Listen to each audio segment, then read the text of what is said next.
Hi, I'm Daniel. And I'm Monica.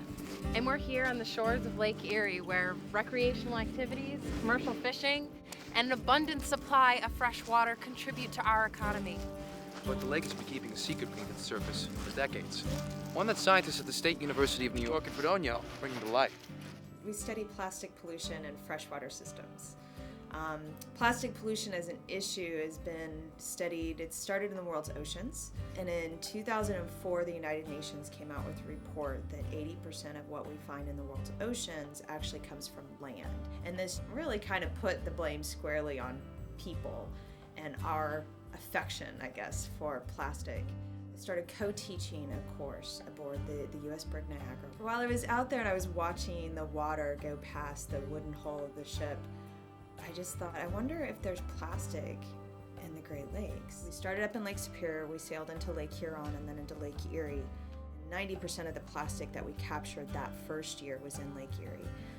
And a high number of those plastic particles were these small, round, spherical microbeads that we were able to tie to these consumer products. And we analyzed the gastrointestinal tracts of 25 species of fish, and every single species we found plastic. We were interested in finding out about how these plastics in Lake Erie affect the base of the food web.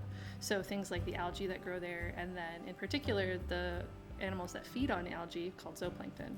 And so they're really, really tiny, and they are an important food source for a lot of fish. A lot of zooplankton feed by filtration, and so the idea is that we don't understand yet how these small particles might affect their ability to eat food and grow and then become that important source for the next level up in the food web. The concern really here is that plastic, as they're in the water, they pick up these chemicals. These chemicals are known to be endocrine disruptors, so they mimic hormones in the body, and hormones are the chemical messengers of the body. They tell the body what to do and when to do it and why. So when you start messing with those chemical messengers, it affects so many things. I mean, you can go from anywhere from why we're seeing increases in ADHD, why we're seeing increases in autism, why lower sperm counts in men, increases in cancer. And it's not just about humans, because it's affecting, we know that this is happening in fish and frogs and, every aquatic species. And so this really has kind of dramatic implications with regard to the ability of our species and other species to continue to survive on this planet.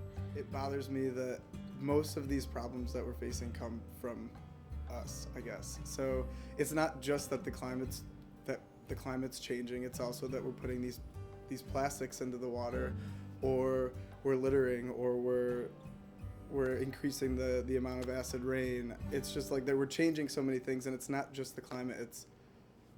I'm interested in how we can do something to change how we are changing our environment. I think that's the biggest thing, is the realization that all of the plastics that we find in the Great Lakes ultimately come from us.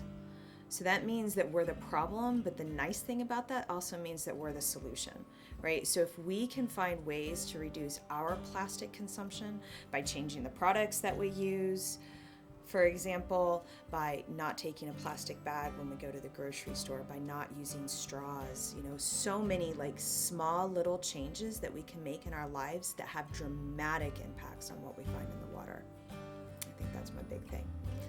We're the problem, but we're the solution. So be the change. The New York Sea grant that Drs. Mason and Wigdal Perry received will fund a closer look into the way that plastics enter the food chain and their fundamental effects on our environment. Their work has already resulted in the passage of a U.S. law and is affecting legislation in other countries as we speak. The implications are global, but the change starts with you and me.